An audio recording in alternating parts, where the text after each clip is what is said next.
Hello! Magandang gabi sa inyong lahat! Meron tayo reaction sa Rated Corina naman. Bulaga. Meron tayo rated Corina. Yung sa mga magtatanong na sinasabi, lakihan ko daw yung ito. May reason po yan. Gusto ko kasing pumasok sa fair use. Maybe may ibang mga nagre-react na buo yung screen. Sila po yun. Iba po kasi yung diskarte ko. Kasi pagka binuo ko to, iba-block ito ng channel 2. Sana nagkakaintindihan tayo. Kasi paulit-ulit ng tanong, Idol, lakihan mo naman yung ano. Hindi po pwede. I'm sorry po. No? Kasi ang papanoorin nyo sa channel nyo, sa channel ko, yung daldal ko, hindi yung video. Reference lang ito. Batayan lang natin. Anyway, ritual sa pagyaman. Sino bang ayaw yumaman, mga kababayan ko? Diba? Ako pagka talaga yumaman ako, mamaya tataya uli ako eh. As of this recording, tataya ako mamaya ng sa loto. Ilang beses akong tumataya sa loto. Kung ang may panalo man ako, balik taya eh. Pero sinusumpa ko talaga pag tumama talaga ako. Mag-comment nga kayo na number, sige. Mag-comment kayo na number sa baba, susundin ko. Isang number lang ha, tapos magpipick ako ng 655 yung lagi kong tinataya na yun kasi lagi malaki ang premyo eh. Mag-comment nga kayo diyan ng from 1 to 55. Tapos mamimili ako ng 6, yun ang tatayaan ko. Pag tumama yun, yung 6 na nakuhanan ko na number na yun, pagka sobrang laki, may tigi-isang house and lot kayo. Sige, kakayanin naman yata. Kasi sa subdivision, yung Camellia Homes, di ba? Siguro naman kung 6 na bahay ang kukunin ko doon, kaya na siguro 10 million nun, di ba? May discount na siguro yon kung 10 units. Ay, 6 units. Sige, house and lot. Bibigyan ko. At may cash pa na tigi 100,000. Di ba? Pag nanalo ako ng maximum dun dahil dun sa sige, malay mo, di ba? Mag-comment kayo dyan ng number from 1 to 55. Tataya ako Bali, ipapublish ko pa ito sa linggo. Lunes ko tatayaan. Oo, tama. Lunes ko tatayaan. Anyway, so panoorin natin. Yung tipong kahit anong kayod ay hindi pa rin makaahon at talaga namang hirap na hirap sa pang-araw-araw. Pero may nadiskubre kami na dahil daw sa mga ritual, abay, maaari daw yumaman at mawala ang kamalasan sa isang tao. Saan kaya yan? Mayroon nang nagpatunay dyan, makikilala natin. Kaya ang tanong, ito ba ay bigay ng kabutihan o alok ng mapanlinlang na kampo ng kadiliman? Yun ang issue doon. 'Di ba? Kasi ako, for me, ang paniniwala ko, naniniwala naman ako may Diyos, 'di ba? Pero kung ibibigay ng Diyos sa iyo 'yon, ibibigay niya 'yon nang wala kang ginagawang ritual. Kasi kapag gumawa ka ng ritual, ibig sabihin nakikipagkasundo ka kung kanino. Yun ang interpretasyon ko, no? Nakikipagkasundo ka kung kani-kanino eh. Whether devil man yan or kung sino. At pag hindi galing sa Diyos yung blessing mo, sa pagkakaalam ko, may kapalit yun. Well, tingnan natin, no? Ang misteryo at tunay na kwento aming inimbestigahan. Totoo ba ang mga ritual sa pagyaman?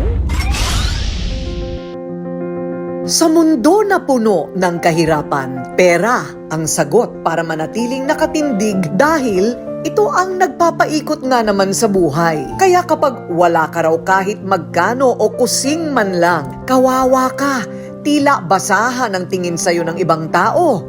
Ganyan ang naranasan ng isang ginang na si Prisky Buenafe. Nakaka-addict talaga pera, no? Kahit ano, mabibili mo eh. Nakatira lang noon sa kubo si Kahit nga love, di ba? Mabibili. Panandalian nga lang, pero at least makukuha mo yun, di ba? Prisky. Lagi pa siyang nagkakasakit kaya hindi makapaghanap buhay ng maayos. Napakahirap po kasi talagang walang-wala. Lagi pong sumasakit yung ulo ko. Nagpapa-check up naman ako, wala naman nakita yung doktor.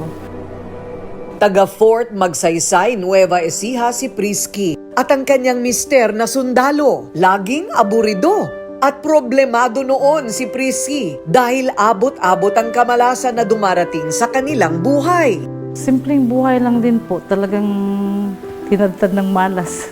Ang business ko po kasi is nagsusupply po ako ng materials po ng mga electrical po, bubong. Meron ka na pala talagang, dati yon or ngayon lang nung yumaman ka? Tapos ngayon, may time po na o-orderin na lang po nila, bigla na lang po ika-cancel. Talagang sobrang hirap po namin. Naranasan ko yan. Yung nag-online selling ako ng mga laruan. Di ba usong-uso yung Marvel dati nun? Yung movie na Marvel. Ang naalala ko dyan, yung Captain Marvel eh. Yung babae, si Captain Marvel. Nagpa-pre-order ako noon. Dami kong kliyente noon. Ano? Pangit yung pelikula. Nag-atrasan lahat. Wala part kasi ng buhay yun eh. Yung maging failure ka sa isang bagay. Yung mister ko naman po, sundalo naman po, kaso lang, puro din po utang. May mga estudyante pong nag-aaral. May matitira man, dadaan lang po sa kamay, nawawala na rin kaagad. Bukod sa problema sa pera, dagdag alalahanin pa ni Prisky ang kakatuwang nararamdaman niya pagsapit daw ng dilim. Madalas kasi siyang nababalisa at hindi makatulog para daw kasing may mga mata na nakamatyag sa kanyang kilos at Signs of depression yan. Ano yun, gagawing paranormal na naman agad. Siyempre may pinagdadaanan, kahit sino naman sa atin, minsan nga nagkakaroon ng anxiety eh. 'Di ba? Pagka may problema, lalo na kung may bayarin ka na hindi mo alam kung saan mo kukunin yung pambayad, 'di ba? Dumarating talaga 'yan. Ang talagang pinaka-effective na gawin. Mahirap man base sa karanasan. Unang-una, kumalma ka, magdasal ka. Effective 'yun, men. Paano ko nasabi? Kasi sa di malamang dahilan, biglang may darating na tulong eh. Or may darating na blessing na hindi mo talaga inaasahan. Yung mararamdaman mo na hindi ka pinapabayaan. Pag yung talagang gipit na gipit ka na, yung hindi mo na alam kung saan ka kukuha ng pera, bigla na lang may opportunity darating. Effective yun. Subukan nyo yun minsan. Yung mga nawawala na ng tiwala dyan sa Diyos. Maring sometimes may hinihiling kasi tayo na hindi mo na binibigay. Siguro, pwede nyo sabihin confirmation bias yung sinasabi ko. Pwede naman, di ba? Pero, ako, mas nakakatuloy, iniisip ko na pag may hinihingi ka tapos hindi binibigay, feeling ko, hindi pa lang siya napapanahon. Di ba? Pero darating yung time din doon sa bagay na yun. Maaaring pag dumating yun, hindi dun sa gusto mong makuha, pero parang gano'n na rin. Kumbaga, gumagawa lang ng paraan yung Diyos na ibigay sa'yo yung tamang sa'yo lang. Yung talagang aanuhin mo, yung talagang mapapakinabangan mo. Kasi sometimes, sobra-sobra tayong humiling eh. Alam din naman siguro ng Diyos na makakasama sa atin yun pagka ganun yung ibibigay sa'yo. Siguro bibigyan ka, hindi dun sa katulad ng inaasahan mo, pero 100% gaganda ang buhay mo, maniwala ka lang. Mabalot siya ng takot, kaya lalong nagkakasakit. Bulong niya noon. At syempre, pilitin mo din naman na sumunod sa kagustuhan niya. Mag-effort ka din naman. I know, hindi magiging perfect, na masusunod mo ng 100% yung gusto niya. Pero kung may chance na masusunod mo yung gusto niya, for example, naglalakad ka sa daan, tapos may namamalimos, ito, napapansin ko, effective ito eh. na may dala-dala ka naman na, may barya ka naman sa bulsa mo, na hindi naman mahirap na ibigay doon sa namamalimos, kung may chance na ganun, gawin mo na. 'Di ba? May sukli yun galing sa Diyos. Naniniwala ako sa ganun. Now, kung sasabihin mo, hindi kasi mamimihasa kasi yan eh. Siguro naman kung mga piso, okay na yon. Or kung mamihasa man sila, gamitin nila sa pagsugal yung yung pera. Eh, kasalanan na nila yon. Basta ikaw ginawa mo yung part mo. 'Di ba? Sa kawala, tulong na magmumula kung kahit na kanino ang kanyang kailangan ay lubos niyang pasasalamatan. Ako'y iyong inibig, at sa lupa ako'y babalik at sasama sa alabok upang matupad ang iyong pangako. Hanggang sa isang araw sa hindi maipaliwanag na pagkakataon, nagkrusang landas nila ng healer na si Exodus El Tigre. Prayer in God, and He give me His wisdom and authority. Real name ko, Parang kilala ko to. Di ba parang ito di ba parang may parang grupo ito na yung may binabaon na bato sa, siya ba yon? Yung may binabaon sa sa balat. Matagal na yan eh. Yung yung grupo. Tigre. Prayer in God, and He give me His wisdom and authority. real name ko, Luke De La Rosa. I'm from Mindanao. Exodus kasi it's so meaningful from the Bible. Nandun lahat ng yung himala ng Diyos, paano siya namarusa, pinakita yung himala niya.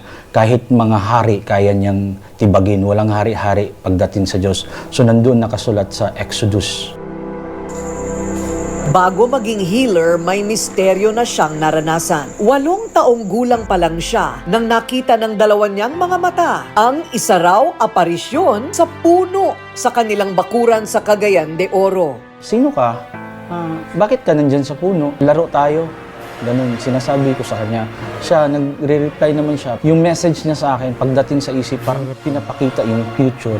Yung last namin na pag-usap, nagkaroon yun ng malakas na ulan, then yung puno natamaan ng kidlat. So bumalik ako, pagkagabi, wala na siya doon.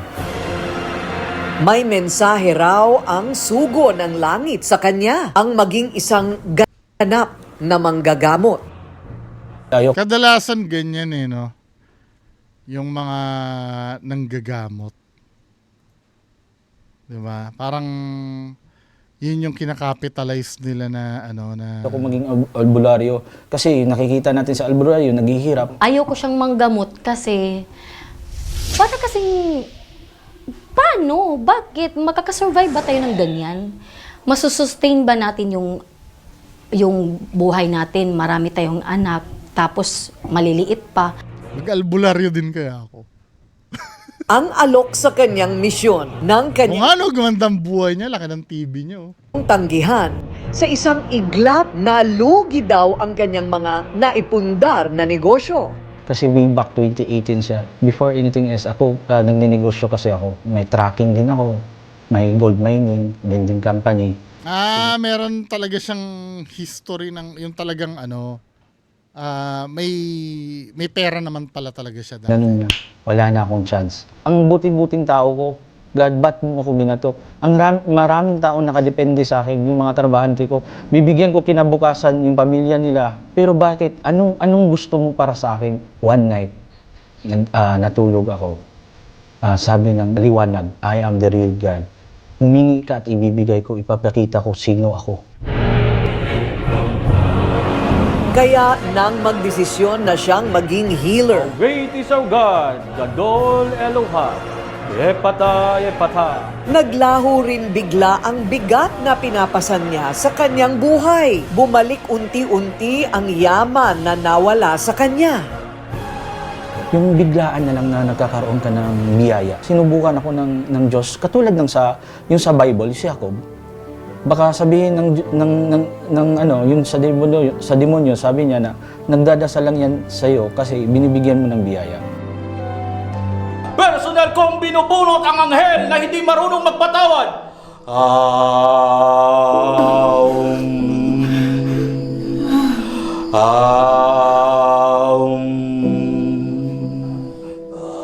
Sa pagiging pagiging manggagamot, napagtanto niya na ang Our Lady of Abundance pala ang nagpakita sa kanya sa puno noong siya'y 8 taong gulang pala. Yung Our Lady of Abundance na yan, si Mama Mary ba yan? Kasi kung si Mama Mary yan, hindi naman deity si Mama Mary, di ba? Normal na tao lang si Mama Mary eh. Kaya pinag-igi niya ang kanyang pagiging manggagamot hanggang sa nakilala niya si Harold Cabrera, na kilalang eksperto sa paranormal. Oo. Doon nilang magsan Kilala to panahon pa na Magandang Gabi Bayan to eh. puwersa para makatulong sa mas marami. May grupo na rin ito dati. Ang ano ko dyan sa Harold Cabrera, yung naglalagay nga ng bato sa May nangangailangan. Ngayon, hindi ha, anong ngayon ang hanap buhay ni Kuya? Yan na. Yan ganyan na. Paano siya kumikita dyan? Naniningil siya dun sa paggagamot niya? Or may negosyo pa rin siya ngayon? Kasi hindi naman magically na magkakaroon ka ng pera na bigla-bigla na ganun eh. Kailangan may proseso yun bago mapunta sa'yo, di ba? Ano kaya ang hanap buhay niyang ito na? Ito na ba mismo? Kunin kong pangalan ng tao. At ito yung kandila na sumisimbolo sa tao na niritualan para guminawa ang buhay at sa negosyo at umasensyo. Ito kasi yung Harold Cabrera na yan, matagal nang yan eh. Matagal nang gumaganyan yan eh. Pabago-bago yung style niya eh. Kaya sa akin parang medyo ako. Ilalagay ko yung pangalan Parang may grupo yan, yung parang religion yata nila yan. niya rito sa loob ng binutasan. Ngayon, isa ng mansyon na pinapangarap niya. Paano ito nangyari? At isang ritual lang daw ang dahilan kung bakit umikot ang kanyang kabuhayan at kapalaran. Mula sa langit nga ba ito? O galing sa ilalim ng lupa galing? Kikilatisin natin ang tunay na pinagmulan ng karangyaan ni Prisky. Huwag bibitiw dahil masasagot na ang kababalaghan sa kanyang biglaang pagyaman. Geno peccato, celestium terrestium et temperum. Amen! Sa pagbabalik yan ng Rated Corina. Ito naman ang K-Magic Skin Cream for Body. Hindi kasi pwedeng masyado. Sekreto ni Corina, kaya maganda ang Yoshua Misia Emmanuel Salvador del Mundo, personal kong hinihiram ang iyong mga banal na salita. Lumaki at nagkaisip sa probinsya ng Cagayan de Oro ang eksperyensyadong manggagamot na si Exodus El Tigre. Natawag ang anghel. El Tigre.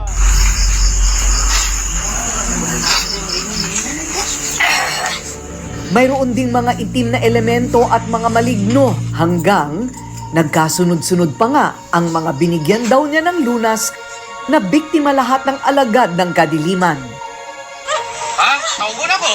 Ginamot din daw niya ang mga nabarang Tinatawag ko ang anghel na hindi bibigay kapatawaran. at kinulam. Saan kaya ang pwesto nito? Pwede kaya kami mag-obserba?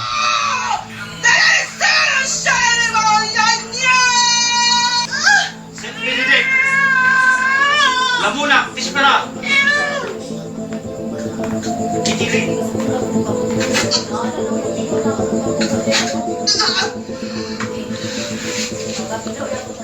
Kanan, kamay pagtanggap. Tanggalin mo yung mask mo. Humingi ka muna ng tawad sa pong may kapal na lumikha ng langit at lupa o ang Diyos Ama. Ito yung Kaibigan at kasangga na si Harold Cabrera. Ito yung may aswang ba? Karanasan sa pagpapalayas ng mga demonyo at mga elemento na sumasanib daw sa mga Yan yung may sumuka na yung bato ng aswang ba yun? tao. Simula nang sila'y magkakilala, 4 na taon nang nakararaan, nagtayo na sila ng bahay gamutan sa Amadeo Ako, yun na ba yung source ng yaman?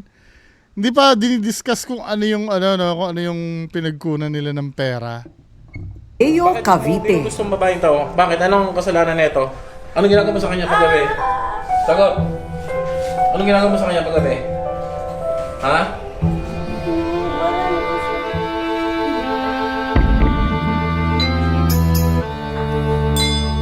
O, Diyos Ama na makapangyarihan sa lahat. Dito rin sa lugar na ito sumailalim sa kamay ng manggagamot na si Harold Bukas! ang pasyenteng si Prisky. Sa pagsusuri sa ginang, nakakatindig balahibo ang natuklasan ni Harold kung bakit siya laging nagkakasakit. Ang dahilan pala ay ang mga nangungursunadang maligno at siya ay pinaglalaruan. Nung ginamot nila ako nila Sir Harold Cabrera at saka ni Exodus, huwag kang mag-alala ma'am, tatanggalin natin yung mga bad elements sa katawan mo. Eksklusibo pang dinetalye sa Rated Corina team ang proseso sa panggagamot kay Prisky.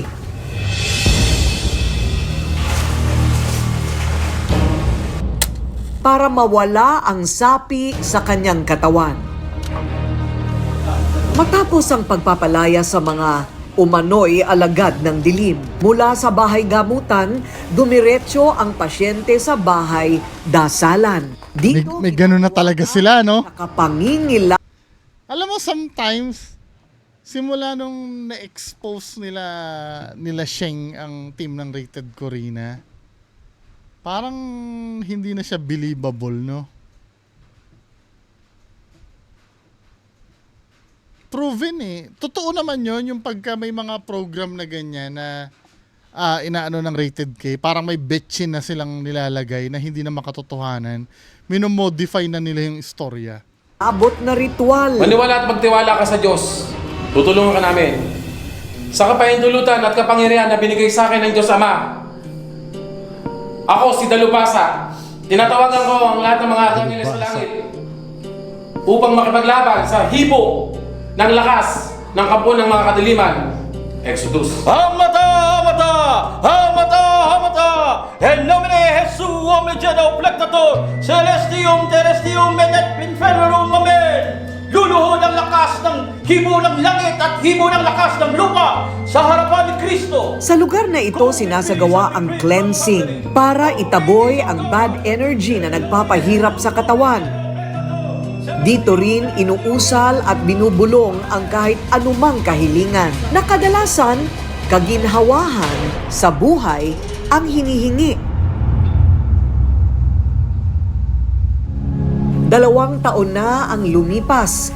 Hanggang ngayon, hindi pa rin makapaniwala si Prisky Buenafe ng Nueva Ecija na naglaho sa isang iglap ang sakit na nararanasan noon sa kanyang katawan. Naging magaan na rin ang pasok ng grasya at swerte sa kanya. Pero meron na sila palang negosyo noon pa. Kasi sometimes, no, magpapaka-skeptic ako ng konti. Sometimes, dumadating talaga sa punto na yung negosyo ay talagang patay. Minsan, nagiging masigla. I don't think na may kinalaman yung ritual na yon. Kasi may mga yumayaman naman na hindi nire-ritualan eh.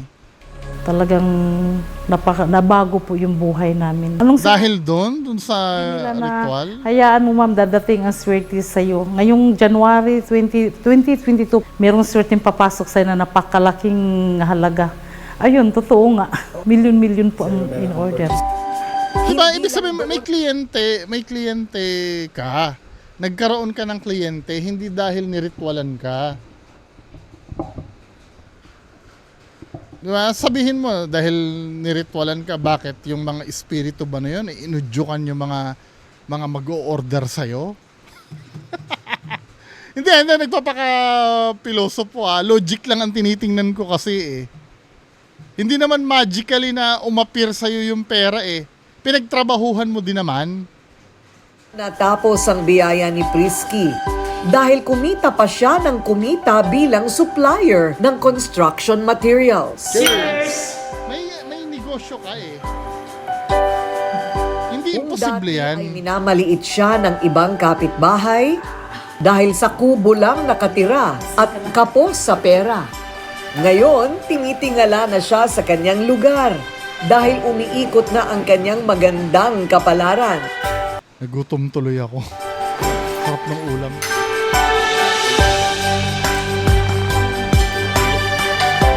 Nakapagpatayo na siya ng malapalasyong bahay. Ba't parang ang ano naman nung ano nila, yung lamesa nila, tinan mo. Gadibdib na yung yung taas. Tapos pagka kumakain sila, May tinan nyo. marangya ng Tinan mo, pag kumakain sila sa nakapagpatayo na diretso yung pagkain sa ano. Wala lang, napuna ko lang. siya ng malapalasyong bahay at may marangya ng pamumuhay. Masaya lang po ako na mga unexpected po kasi yung mga nangyari sa buhay namin ngayon na hindi ko po akalain na makakatira na po ako dito sa ganitong kalaking bahay. Dahil dati po kasi kubo lang po yung tinitirahan namin. Sa tinatamasang biglaang pag-asenso ni Prisky Buenafe, How great is our God! may mga hindi naman naniniwala Magpasalamat ka kasi sa Diyos. Yun ang nagbigay sa'yo niyan. Hindi kung kani-kanino. na ritual sa pagyaman ang dahilan ng kanyang tagumpay. Kasi kung totoo yan, kung totoo ito, kung ako si BBM, iko-commission ko ito lahat ng mga mahihirap dadalhin ko sa kanya Para, Hindi ako naniniwala sa ritual ng albularyo dahil direkta akong nagdadasal sa Diyos. Correct. Talagang para sa iyo yung yaman, baka nagkakatotoo. Di ba? Pero pag hindi ka talaga naniniwala, baka hindi naman para sa iyo. May mga tao naman naniniwala doon sa ritual ng albularyo. Hanggang ngayon naman, nagiging practice pa rin yan ng mga ibang tao. Kasi ang albularyo... ito mga kababayan ko, huwag kayo magtatampo sa akin. Hindi naman issue dito yung naniniwala o hindi Ang issue dito, kung totoo ba talaga. Maging objective tayo, totoo ba talaga yun yung dahilan? Kung totoo yun ang dahilan, ilan na ang naritwalan nila ng ganyan? Lahat ba ng naritwalan nilang ganyan ay yumaman o yung isang tao lang na yon? Kasi kabullshitan yon kung let's say 20 yung niritwalan nila, isang tao lang yung yumaman at yun lang ipagmamalaki mo na dahil sa ritual mo ay naging effective. 'Di ba? Unfair naman yun. Silang pamamaraan ng pagdarasal. Pero syempre, bilang isang Katoliko, wag natin masyadong iaasa yung buhay natin doon. Baga, sabi nga, nasa Diyos ang awa, nasa tao ang gawa. So tayo Oo. bilang isang individual o isang Obvious tao, naman na may negosyo si ate Hindi naman siya yung yumaman ng wala siyang ginagawa. Meron naman siyang ginagawa. 'Di ba? kailangan pa rin natin magsikap sa buhay para at least umasenso tayo at Parang anong nangyari dito, promotion lang ng 2 albularyo ma-reach natin yung goal natin o yung gusto natin sa buhay.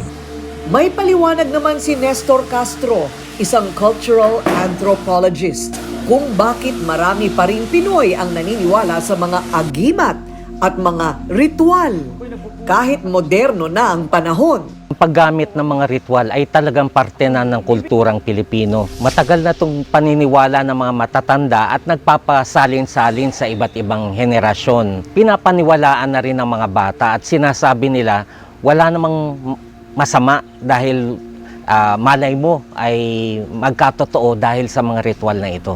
So hoping ka lang doon, Kasi kung effective yan, hindi gano'n na magiging pananaw mo Parang ganito,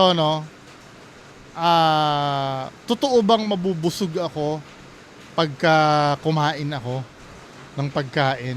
Totoo naman yun. Kaya ang gagawin mo, kakain ako para mabusog ako. Di ba?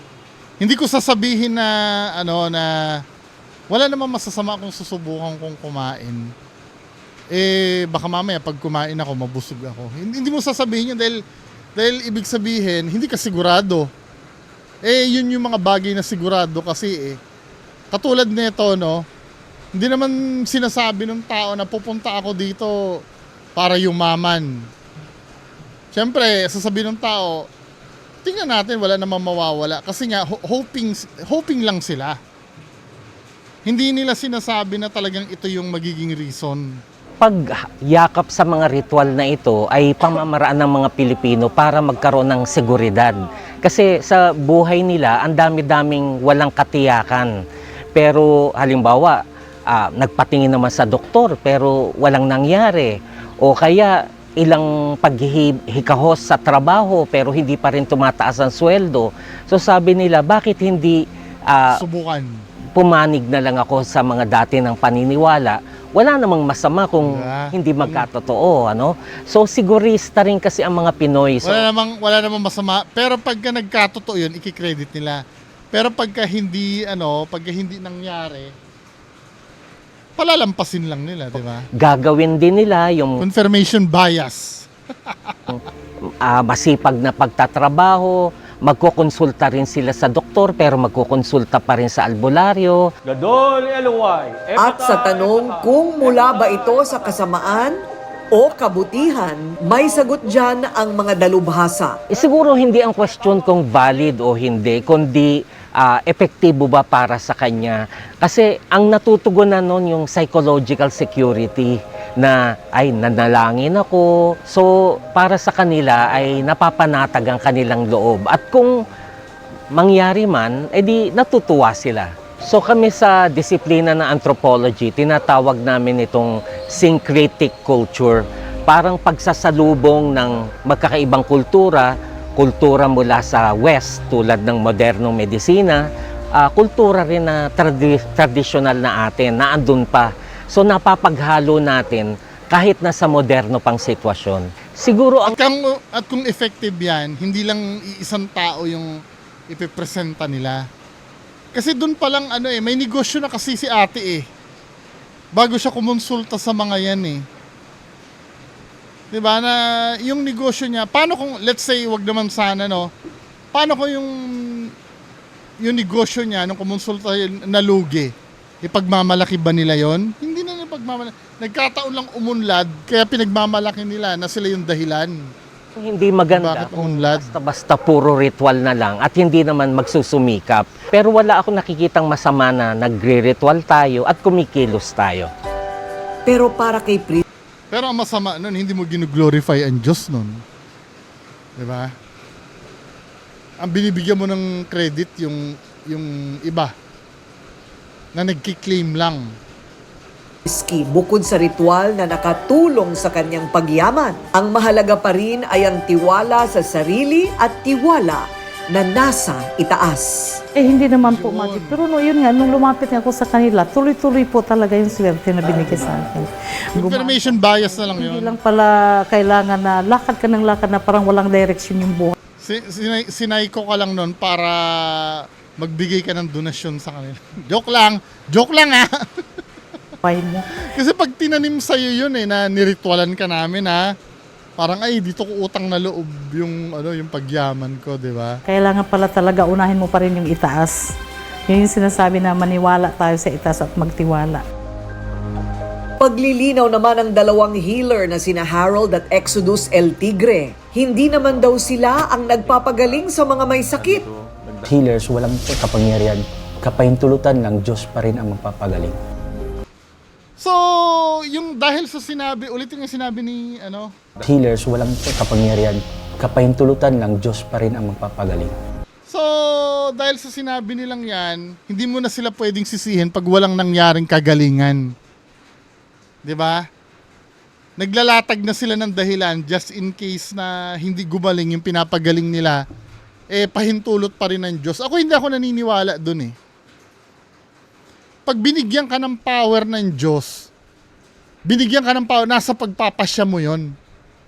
For example, di ba si Moises, binigyan siya ng power ng Diyos na di ba pinagalitan nga siya ng Diyos, di ba? Dahil ang utos ng Diyos, isang strike lang sa, tama ba ako? Isang strike lang sa bato, magkakaroon ng tubig.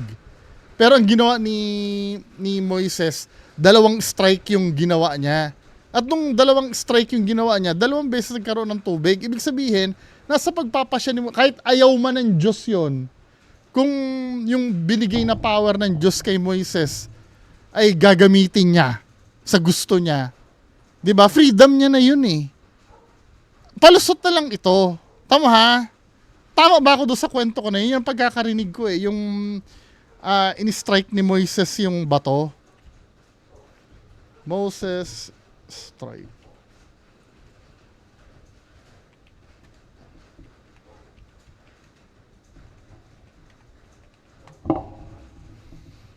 Anong yun? Ito In biblical narrative, Moses strikes a rock twice. 2 beses niya in-strike yung bato. Yun ay nasa Numbers 20:11. This action, however, was not accordance with God's instruction. Pero may specific instruction yung Diyos. As he was told to speak to the rock to produce water. The first time Moses struck a rock to get water was in Exodus 17, where God instructed him to do so.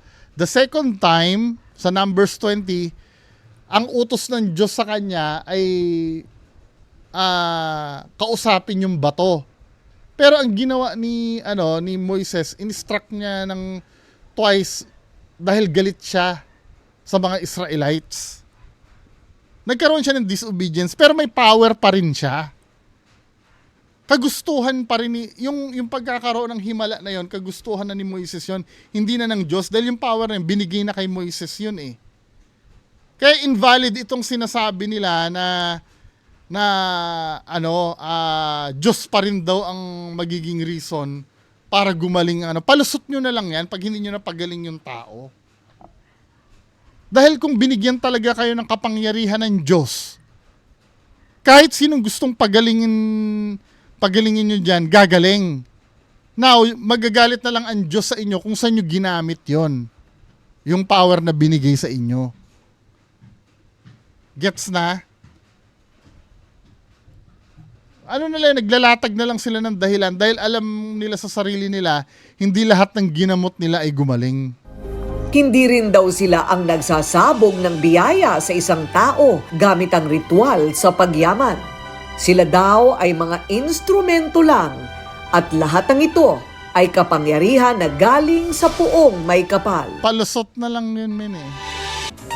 Kasi pagka hindi naging successful yon, sasabihin na lang nila na baka hindi talagang hindi gusto ng Diyos. Ba't pa kayo nag-ritual? Diba? Requirement ba yon na kailangang gamitin pa kayo? Kung tutuusin, kaya na ng Diyos ibigay yon kahit wala kayo eh. Anyway, yan lang naman pag-uusapan natin ngayong gabi. Magandang gabi sa inyo lahat. Bye-bye!